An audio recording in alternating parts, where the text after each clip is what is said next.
جانتے لندن کے ایک اسپتال میں ایک پابند شرع مسلمان 3 دن سے اسپتال میں ایڈمٹ ہے، بھرتی ہے، اس کا ٹریٹمنٹ چل رہا ہے۔ ایک نرس 24 آورز اس کی ڈیوٹی میں اٹینڈنٹ 3 دن 3 راتیں گزرنے کے بعد وہ نرس کمرے میں آتی ہے اور کمرے میں آنے کے بعد اس نوجوان سے کہتی ہے کہ میں تم سے ایک بات کرنا چاہتی ہوں۔ نوجوان نے کہا بتاؤ کیا بات؟ نظریں جھکی ہیں، چہرے پر نبی کریم صلی اللہ علیہ وسلم کی سنت والی داڑھی موجود، نظریں جھکائے وہ نوجوان کہتا ہے کہو کیا بات ہے؟ وہ نرس کہتی ہے کہ میں تمہارے ہاتھوں پر توبہ کر کے اسلام قبول کرنا چاہتی ہوں۔ تو اس نے کہا موسٹ ویلکم، میں ابھی کلمہ پڑھانے کو تیار۔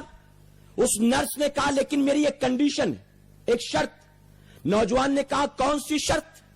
وہ نرس کہتی ہے کہ میں کلمہ اس شرط پر پڑھوں گی کہ تم وعدہ کرو میرے مسلمان بننے کے بعد تم مجھ سے نکاح کرو گے، تم مجھ سے نکاح۔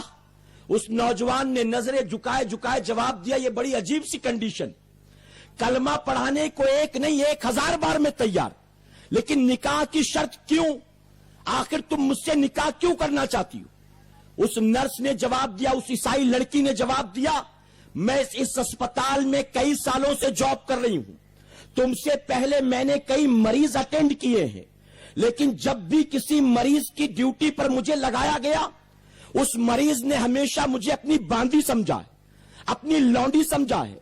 جب بھی اس کی نظریں مجھ پر اٹھی ہیں بھوکی اٹھی، للچائی اٹھی، اگرچہ بستر پر پڑا تھا علاج کی غرض سے، لیکن اس کے باوجود میری طرف نظر اٹھتی تو شہوت سے ڈوبی ہوئی نظریں اٹھا کرتی تھی۔ لیکن اے نوجوان 3 دن ہو گئے ہیں میں تیرے کمرے میں رات کے اندھیرے میں بھی آتی ہوں، دن کے اجالے میں بھی آتی ہوں، لیکن مجھے تعجب ہوتا ہے تجھے دیکھ کر۔ 3 دن کا عرصہ گزر گیا لیکن تو نے ایک بار ارے جسم تو درکنار میرے چہرے کو بھی نظر اٹھا کر نہیں دیکھا ہے۔ بس تیرا یہی عمل ہے جس سے میں متاثر ہو گئی ہوں، اور میں چاہتی ہوں کہ میں ایسے دین کو قبول کروں جس دین کے ماننے والے تیرے جیسے۔ تو اس نوجوان نے کہا پھر شادی کی شرط کیوں؟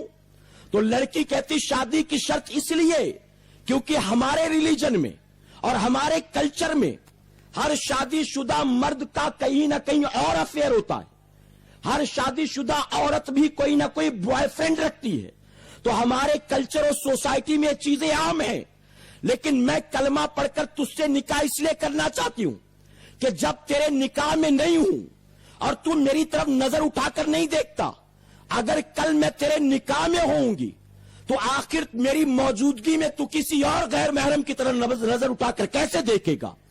مجھے اپنی سوسائٹی اور اپنے ریلیجن کے لوگوں پر بھروسہ نہیں، اس لیے میں چاہتی ہوں کہ اگر تو وعدہ کرے کہ تو میرا شوہر بنے گا، تو مجھ سے نکاح کرے گا، تو مجھے سہارا دے گا، تو میں کلمہ پڑھنے کو تیار۔ اے سرکار مدینہ علیہ الصلوۃ والتسلیم کے پیارے دیوانوں، یاد رکھو جب تک ایسے لوگ تھے تب تک اسلام باوقار تھا، عزت دار تھا۔